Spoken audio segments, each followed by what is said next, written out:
on? There we go. What a joy to hear them blend their voices together and to know that they are not only sharing a powerful message, but they believe it too. And so do we. His eye is on the sparrow. We can trust him to watch us too. Well, this morning, I am just delighted about our service so far. What a joy to bring new folks into the church family. I want to invite Glenn and Vam Brofus and Brittany Crawford to come join us at the back of the church afterwards and take a moment, church family. Don't just rush out today. I know the roast is burning at home, but whatever. Take a moment to say welcome and to get to know these folks because they're family. We are grateful that God has brought them to be part of this family and trust him for all that he will do in and through them as a part of our time together here. Also want to say a special thank you to the young people, the kids most of them have gone next door. I really appreciate the messages that they are learning in school. And what a powerful testimony about the importance of trusting God, not choosing to be distracted by the one that's still around, as they said. He's still hanging around, the old serpent, the devil. So we're grateful that they are understanding the importance of these topics, these amazing truths. And so thank you both to Mr. Paez and Ms. Oriano for leading them and helping them prepare to be part of our service today. Well, we're going to continue talking just a little bit about faith, but it really is a topic that most people wouldn't probably put in the context of faith. We're going to get around to the S word today. Listen carefully. So I've got a question, sort of a riddle to start with. Would you rather be a poor rich man or a rich poor woman? Easy question, huh? Would you rather be a poor rich man or a rich poor woman? Well, I'm going to let you think about that for a few minutes. We'll come back to the question a little later. I don't want to just take you into a little bit of my past. Once upon a time, long ago, I took some classes in economics. Pretty exciting, huh? We hear about the economy in the news every day, but economics, what's economics in the first place? I'll never forget the first line of the textbook as they tried to describe it, define it. Here's what it said. Economics is the study of the allocation of scarce resources among unlimited wants. Really now. Scarce resources and unlimited wants. How in the world are we ever going to reconcile those two together? Nothing's ever quite enough. Our society has an ever-growing appetite for more of everything as our focus becomes ever more selfish. We live in a consumer-driven culture that continually reminds us that there's something better, whatever they're selling at the moment. There's a better version of it. And if we don't have it, we're not as good as they are who do. Sound familiar? Someone once described this whole idea of always having to have the latest and best of everything with the motto, get all you can all you get, and those who die with the most win. Takes a lot of stuff, to make all our stuff, and surely this can't go on forever. Nearly everywhere we turn lately, it seems that some new attempt is being made to try to measure just how bad the Earth's resources have been impacted by our ability to use them up. Every day we hear some new challenge or something to worry about as scientists identify some additional resource that's being depleted. It's that old economic theory of supply and demand. Yeah, there's economics again. When we keep using and using and using, as demand is described, something from a supply that doesn't seem to be replenished, then at some point it'll be used up. They talked about scarce resources in the definition. The psalmist puts it all in context for us. Two powerful verses in Psalm 24. The earth is the Lord's, and everything in the world and all who live in it, for he founded it. He created it upon the seas and established it upon the waters. It's his.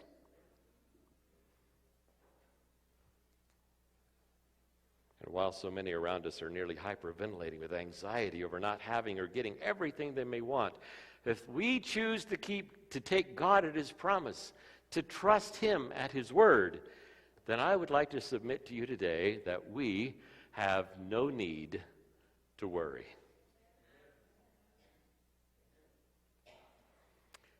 For you see, there's a sort of continuity about someone who is from everlasting to everlasting, the same yesterday, today, and forever. He's been around a long time and will be forever. The old song says, and forever is a long, long time.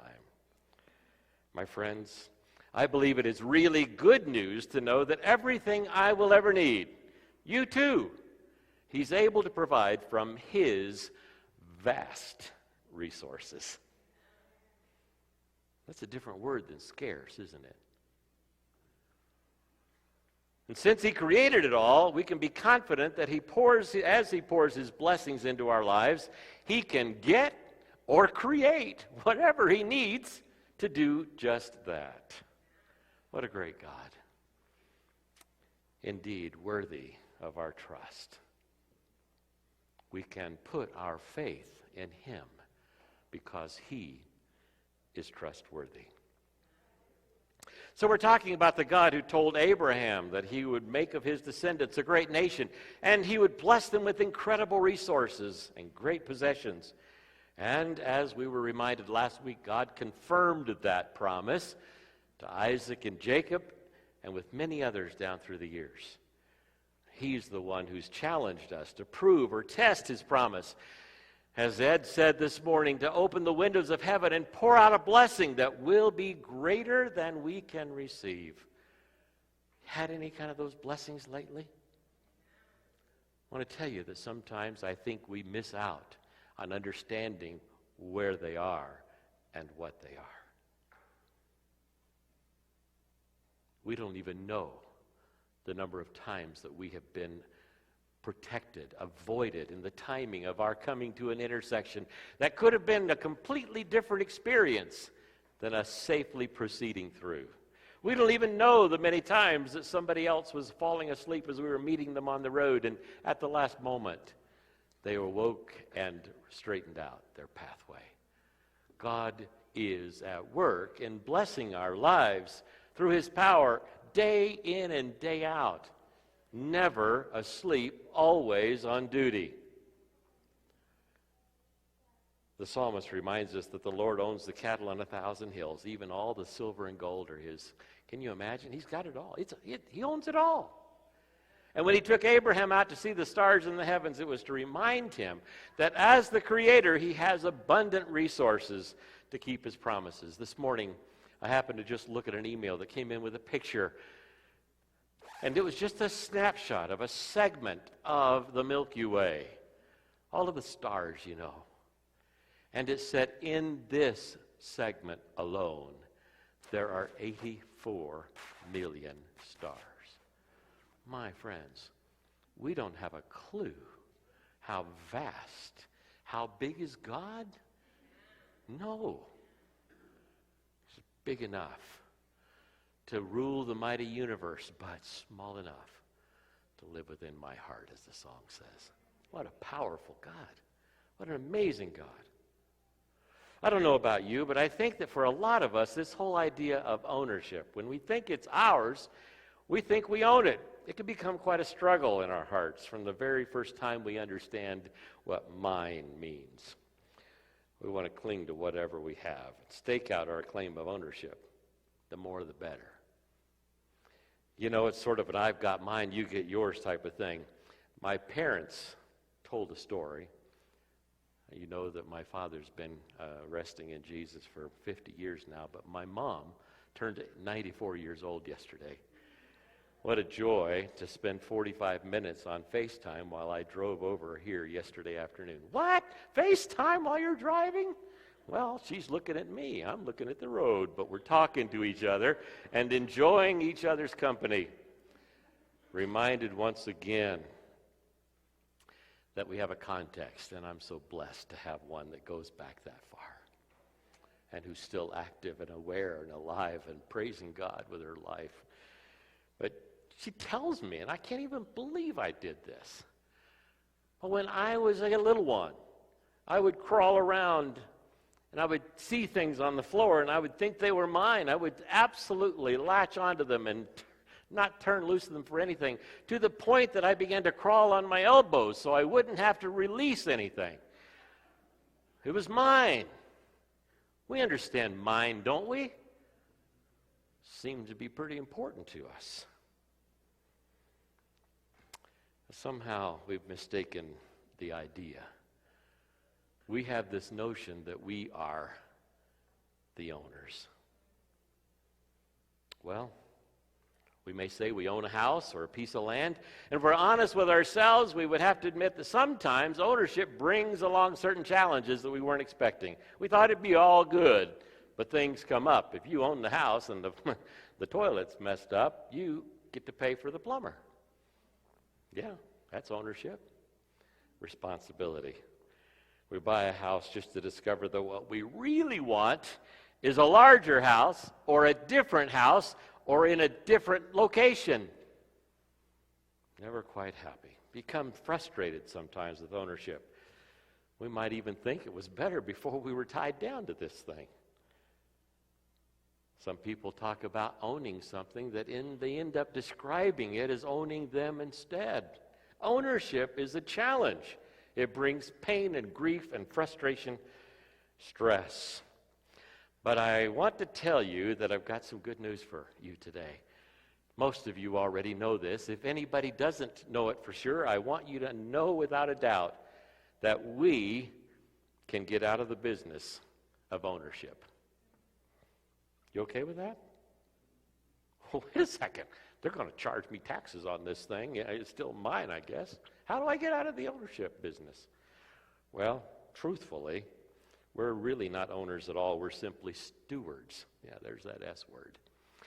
Stewards. We're managers of God's stuff. He entrusts some of it to us, and He gives us the privilege and the opportunity to exercise faith and to grow in our understanding of His faithfulness as a part of just managing the things He entrusts to us. But it's really all His. All of it.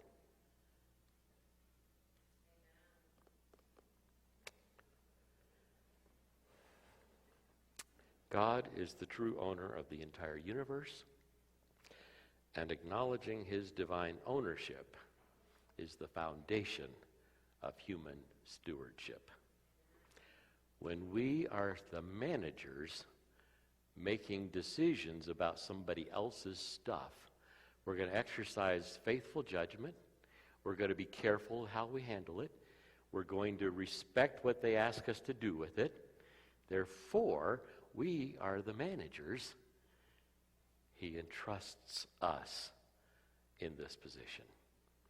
Not only does God own it all, He's willing to share it with us. In fact, He has actually promised that He'll do just that. It's all His. He created it. He maintains it. He knows where it is, and He knows what I need. And Paul reminds us that God will meet all of our needs according to His riches in Christ Jesus. So what a generous God we serve. At His very core, God is a giver. Did you get that? But sometimes we have a faith challenge as we struggle to trust Him to provide for our needs. He just might not know how badly I need this much then, by such and such a time. We get confused and we may think that what we have now is all there is, and so we have to hold on to it. Crawl around on your elbows, keeping it for ourselves. Martin Luther understood the folly of trying to hold on to stuff that in the hope that someday we'd be better off. He said, everything that I have given to God, I still have. But everything that I have tried to keep for myself is gone. Did you get that? Pretty amazing. God calls us to be givers too. Tells us to first return to him what is his, and then he invites us to give additional offerings as an act of worship from hearts filled with gratitude for his blessings. When we consider all he's given to us, how can we do any less? So, let me ask you again. Would you rather be a rich, poor man or a poor, rich woman? Let me say it differently. Would you rather be a poor, rich man or a rich, poor woman? There are two very well-known stories that Jesus uses to teach us about the economics of faith, the importance of understanding what it truly means to see ourselves as stewards rather than owners. I'd like to ask you to turn to the book of Luke, and we'll go to chapter 12 and consider a story here. By the way, I guess I have used this quite a bit. This page opening in my Bible is pretty marked up. But I want to ask you to join me in reading verse 13, and we're going to go all the way to 21. Someone in the crowd said to Jesus, "Teacher, tell my brother to divide the inheritance with me. You know, even though he's the older, he only gets a double portion. He can't keep it all." Then Jesus said to them, "Watch out. Be on your guard against all kinds of greed." Verse 14. "Man, who appointed me a judge or an arbiter between you?" Then he said to them, "Watch out. Be on guard against all kinds of greed. A man's life does not consist in the abundance of his possessions." Well, we thought we were going to get all we can all we get, and keep all we got. But Jesus said, our life doesn't depend. It's not defined by, it's not blessed by or rewarded by the abundance of the possessions.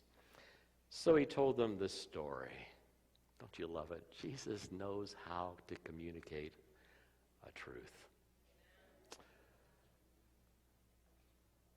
The ground of a certain rich man produced a good crop. Now he's giving us lots of clues about what we should understand about this story. The ground produced a rich crop for a rich man. The man thought to himself, "What shall I do? I have no place to store all my stuff. Can't keep all I got unless I do something here." Then he said, "This is what I'll do. I'll tear down my barns and build bigger ones, and there I will store all my grain and my goods.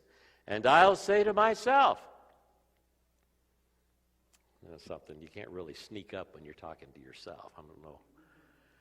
"I'll say to myself, you have plenty of good things laid up for many years. Take life easy. Eat, drink, and be merry. You got it dialed in. You're good. No worries."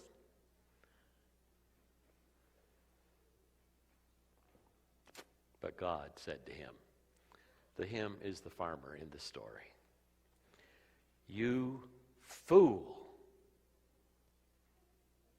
This very night your life will be demanded from you. Then who will get what you have prepared for yourself? Naked we came into the world, and naked we're going to go out." Not going to take a bunch of stuff with us. Have you ever seen a U-Haul behind a hearse? Not going to do any good. All this stuff's going to burn. The only thing we got to hope for and that's going to live forever is us through the power of the incarnate Christ, who has given us hope of eternity. But then, here we have perhaps the most challenging story that a lot of us will deal with. We can't initially fault the farmer for being excited about the harvest. Everybody likes a good harvest. You know, if a couple of weeks ago I saw on the news here in Lubbock that basically you've got irrigated and unirrigated cotton, and they were showing it across the road from each other. And the ones that didn't have water producing that crop and supporting that crop and helping that crop didn't look nearly as full with cotton. But on the other side of the road, there was lots to harvest. So we'd be happy to have a good harvest, wouldn't we? So the man was excited. After all, he worked hard, wants to plan for the future. Nothing bad about that. Can even imagine that he was thinking to himself, you just never know when there might be another famine. You know, I got to be ready. I got mine for now. Let's just hope I got enough for the next till I can have another good crop. But this rich man missed a very important component in his decision-making process. He failed to bring God into his reckoning, and so he failed to acknowledge the source of his great blessing. You know, I'm a pretty good farmer. I threw the seed out in a good place, and man alive, I did it just the right time because the rain hit it just when I needed it. You know, it was all up to me. Not. The rich farmer didn't control the harvest that he received. Only God understands the secret of the seed. Some will grow and produce a huge return, others will not. God knows that it is only through his blessing that the harvest is realized in the first place. It's not us. We can do all we know, all that science has discovered. We can do our best, but not one of us can make a seed germinate without the power of the cosmic power of the one who rules the universe. Christ Object Lessons, we find this description of the value of money or any other asset that we might put our attention to. Money is of no more value than sand. Okay? So over in New Mexico, we got lots of riches. If its value is stated as money, if it's valuable for that. No, it's saying money is not worth any more than sand. Only as it is put to use in providing for the necessities of life, in blessing others, and advancing the cause of Christ. Money is an inanimate object. You've never seen money jump up and slap somebody. You've never seen money do anything horrible by itself. Money in the hands of somebody with a good spirit is amazing. It can build hospitals. It can educate children. It can do amazing things for society. But money in the hands of somebody with an evil spirit is destructive, manipulative, demoralizing, evil. Takes on the characteristic of the one in whose possession it is. So where's our heart today? The rich fool didn't understand that his barns might as well have been sandcastles. Worthless. Not only had God provided what he already had been given, but he failed to realize that God had the power to bless him with even more. This man was like some of us who get our cash flow mixed up with our possessions. He chose to focus on accumulating more, and Jesus said that night his life would be demanded of him. He would not even get to enjoy or experience this amazing blessing. You know, one part of this has always amazed me, that it kind of interested me. I can't quite grasp why. Usually when somebody's going to add on, they build something extra. They don't tear down what they have and build it bigger. Unless he didn't have extra land, you know, then you got to figure out. But it's just one of the details in the story that Phil's mind is always just kind of said, what about that? It doesn't matter, because the point is still the same. His heart was focused on himself instead of on God. What follows next are some of the most sobering words we'll ever read as Jesus continues this story to the hearers that day. It's found in verse 21. Just after he says, your life's going to be required of you tonight, and then who will get this stuff? The next words were these. This is how it will be, Jesus says, with anyone who stores up things for himself but is not rich toward God. Wow.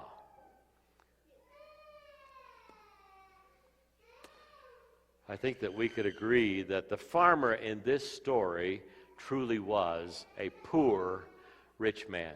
He had all kinds of blessings, all kinds of assets, all kinds of value in his life, but because he was storing it up for himself and not taking God into account, he was a poor rich man. But let's contrast this story with the wealthy landowner with one recorded in Mark chapter 12. You know that one very well. It's no secret. You could probably all just say on 1, 2, 3 which story we're talking about. Yes, it's the one where Jesus was sitting in the temple across from where the offering receptacles were placed. You know, they had these big metal things that were in the entryway to the temple with little tracks that would run down them. You know, you could just kind of slide your gift down. And the more you gave, the louder it was, and more people would know how much that was. So Jesus is sitting across from those offering receptacles. Many people threw in large amounts, trying to draw attention to their gifts. The religious establishment had so polluted the minds of the people, they believed that somehow their standing in God's eyes would be improved if they threw in a loud offering, drawing attention to themselves. They wanted everyone around them to know how much they gave, be clear just how important they were. Oh, Jesus always has his eye on the least, the lost, the lonely, the sparrow.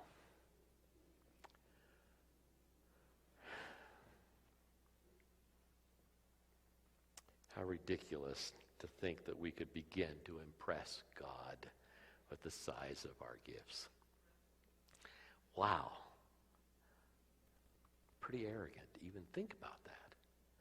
But in telling the story, Jesus says in verse 42, "But a poor widow came and put in 2 very small copper coins." We call them a widow's mite. They're worth less than a penny in today's valuation of the U.S. currency, coins. Calling his disciples to him, Jesus said, "I tell you the truth, this poor widow has put more into the treasury than all the others. They gave out of their wealth, but she, out of her poverty, put in everything, all she had to live on." Wow. Now, is that responsible? Why would she do that? Listen to these words from the Desire of Ages. Her heart went with her gift. Is that amazing or what? I think that's a powerful phrase. Its value was estimated not by the worth of the coins, but by the love to God and the interest in his work that prompted the deed. Jesus said of the poor widow, "She hath cast in more than they all. The rich had bestowed from their abundance, many of them to be seen and honored by men. Their large donations had deprived them of no comfort or even luxury. They had required no sacrifice and could not be compared in value with the widow's mite." A heart of faith and love is dearer to God than the most costly gift. The poor widow gave her living to do the little that she did, and she did it in faith, believing that her heavenly Father would not overlook her great need. It was this unselfish spirit and childlike faith that won the Savior's commendation. Wow. Even though we would probably consider that she could be the poster child of the poverty-stricken, she was wealthy through the promise of God, who had everything she needed and more. She believed his promise, and she felt the peace of knowing that he was able to provide for her needs from his abundant resources. There's a truth that I believe is hidden in this story that I want us not to miss. I believe that in this story, Jesus is underscoring the truth that the value of a gift is not measured by the amount of the gift, but by what remains after the gift is given. What are we willing to give? the story is told. When Robert Kennedy was the Attorney General of the United States, that he never carried any cash anywhere he went. He depended on his aides or anybody that was with him to just take care of whatever needs there might be, whether it's for lunch or dinner or whether it's for whatever, to buy a gift. Somebody else will pay for it, was his motto. One day he was to be honored at a church. So he went along with a few of his aides to church, and the offering plate came by. And he just kind of held it and didn't pass it on and looked to one of his aides like, okay, ante up, it's your turn. So the aide pulled a dollar bill out of his pocket and put it in the offering plate, and Robert Kennedy is reported to have said, as with a stern look on his face, "What? You don't think I'd be more generous than that?" I think there's still evidence in our world today of what it means to be a poor rich man. But this story of this widow, who Jesus said had given more than they all, was indeed highlighting the fact that she was a very rich, poor woman. When she gave her offering, she placed herself on the altar of trust. And in stark contrast to the rich fool, she chose to be rich toward God, to believe that everything that she had was his, and to take him at his word that he would bless her and provide for her needs. How much is enough? What is the gift that you've been invited to give? Only God knows what that is, as he impresses each of us by way of his Holy Spirit. So how is it with us? Do we solicit his reckoning, his counsel, his direction as we make decisions in the financial matters of our lives?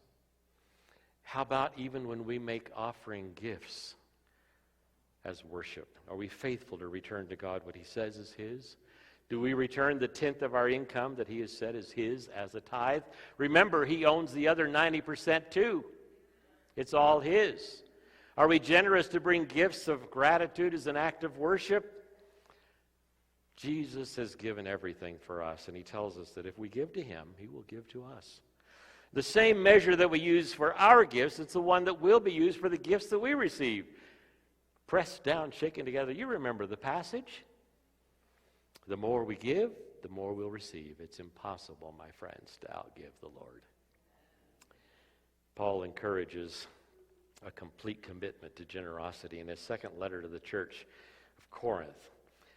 2 Corinthians, chapter 9. Look at it together real quickly here. 2 Corinthians, chapter 9, beginning in verse 6. Paul writes, remember this, whoever sows sparingly will also reap sparingly, and whoever sows generously will also reap generously. Each man should give, and that includes women, men and women. This is not a specific generic thing. It's each human. Mankind is the word that's translated from here. Each man should give what he has decided in his heart to give, not reluctantly or under compulsion, for God loves a cheerful giver. Another translation says a hilarious giver, one that is just fired up and celebrating in joy what God has allowed him to return or to give to him in worship for his great goodness. God is able to make all grace abound to you, so that in all things, at all times, having all that you need, you will abound in every good work. Now he who supplies seed to the sower and bread for food will also supply and increase your store of seed, and will enlarge the harvest of your righteousness. You will be made rich in every way, so that you can be generous on every occasion, and through us, that your generosity will result in thanksgiving to God. The gift that God has given to each of us through Jesus is so profound that we can't even comprehend it. Remember, for God so loved the world that he gave his one and only Son, that whoever believes in him shall not perish but have everlasting life. God loved us so deeply, so completely, that he gave Jesus to be our assurance of salvation. At the end of this chapter, Paul has this one sentence verse: thanks be to God for his indescribable gift. When we consider what Jesus was willing to give for us, I'm wondering today, how could we not be generous in giving him all that we have, but most of all that we are? When he invites us, my son, my daughter, give me your heart. When we give him our hearts, our pocketbooks follow afterwards. They get included. Some years ago, while I was pastoring at the Keene Church, journalists from the Dallas Morning News were poring over some data that they'd gotten from the Internal Revenue Service.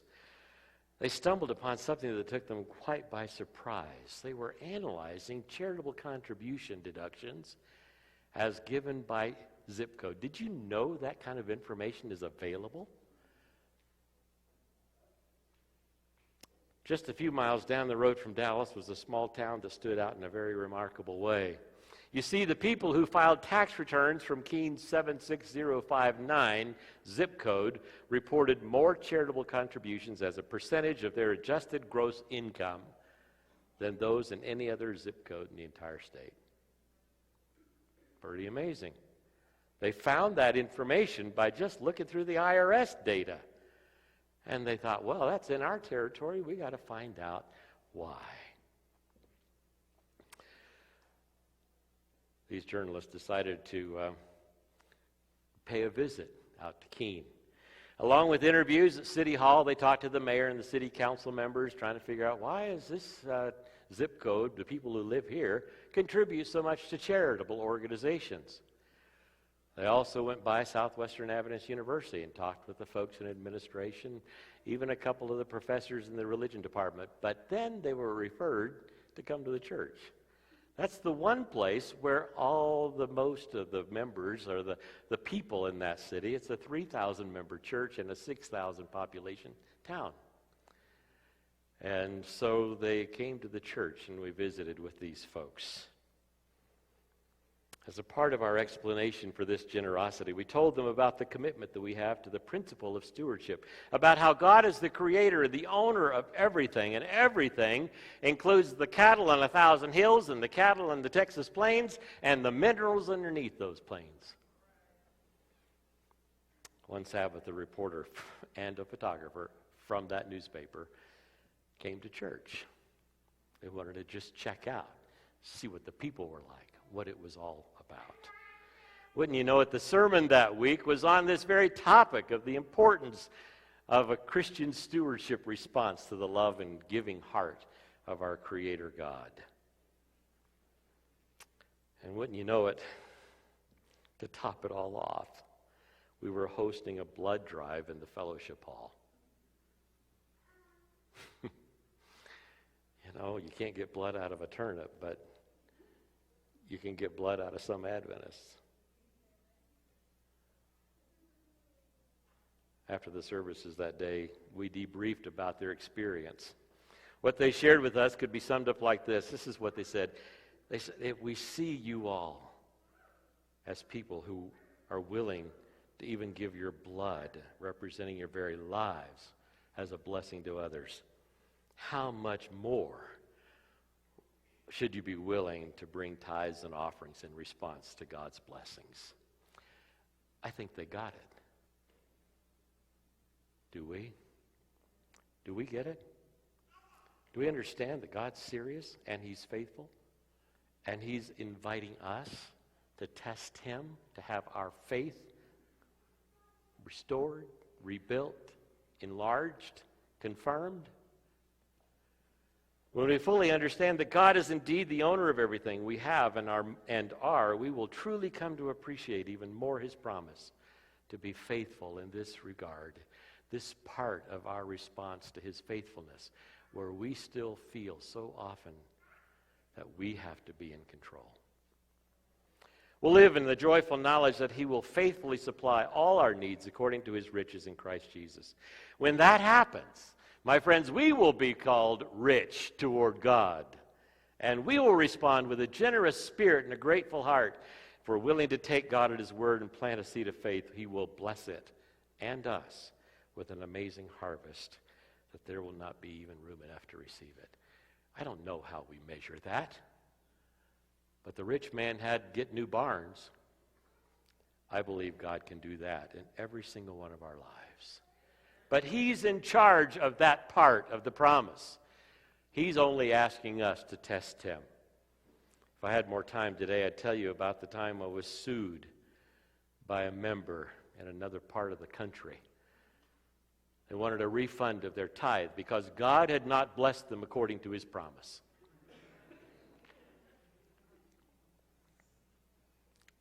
Grateful that, it was a small claims court thing, so we couldn't have an attorney. You just have to go ourselves. Grateful that the judge understood Christian stewardship. The woman came in to the courtroom that day, her husband trailing behind her, pushing a hand cart filled with 5 boxes of books. She was going to prove her point to the judge. And when it was her turn to talk, she takes her Bible first. It's the only book she touched that day in court.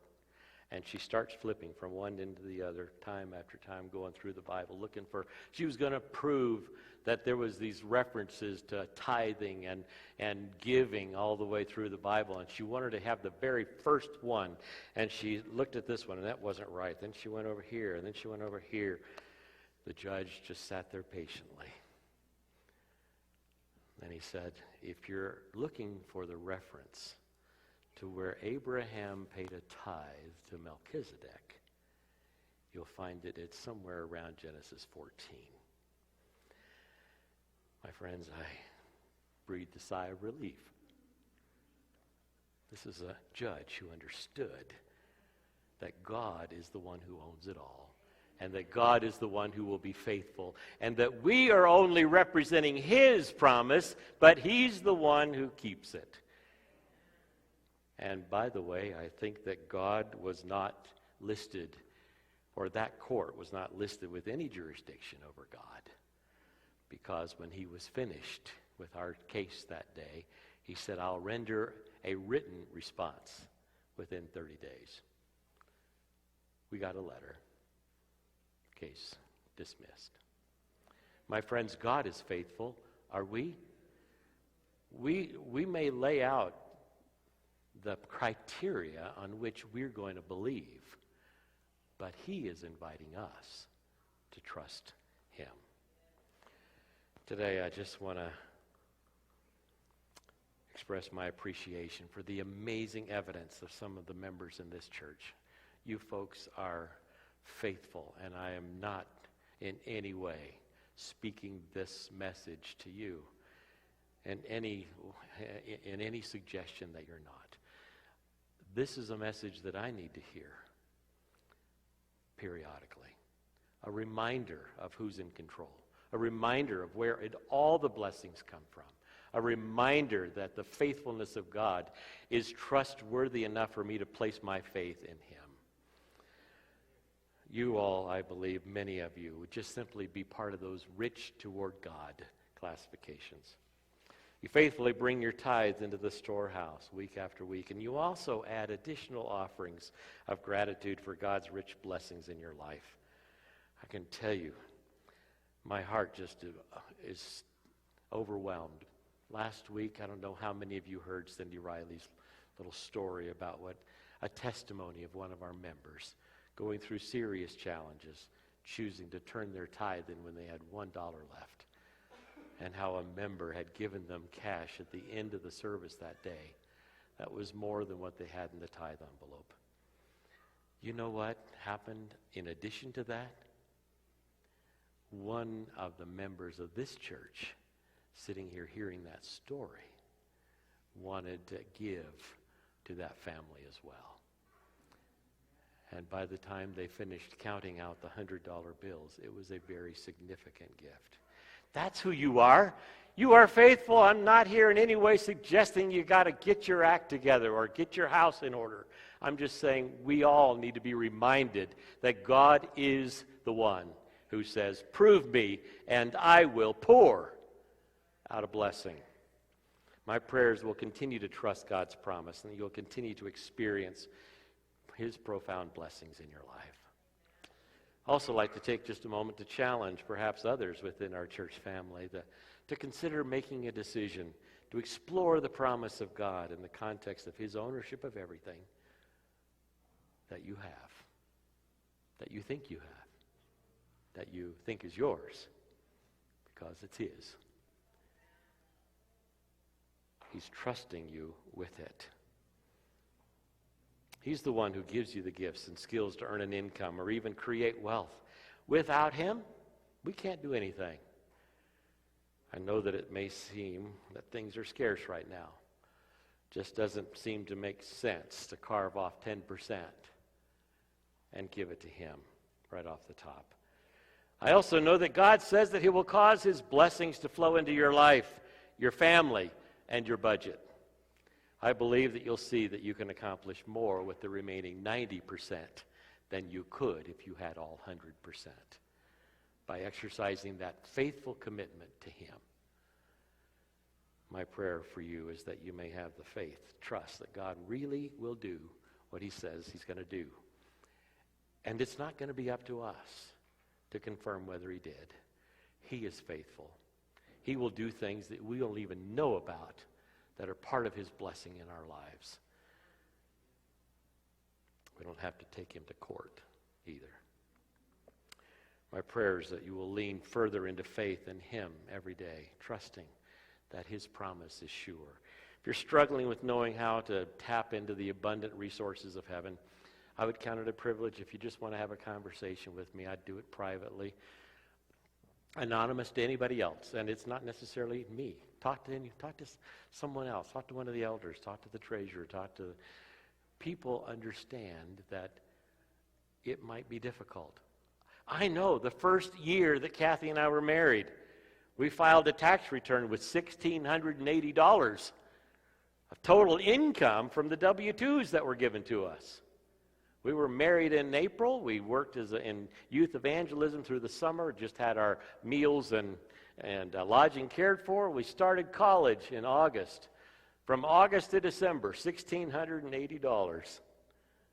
Paid tax on it, but we also paid tithe on it. I want to tell you, every single month, the numbers didn't add up, but every single month, something happened, and we were taken care of. God is faithful, my friends.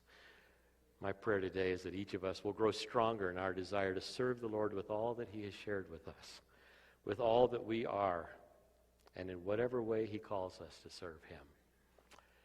In short, may it be our commitment that we will say, as for me and my house, we will trust and obey, for there's no other way.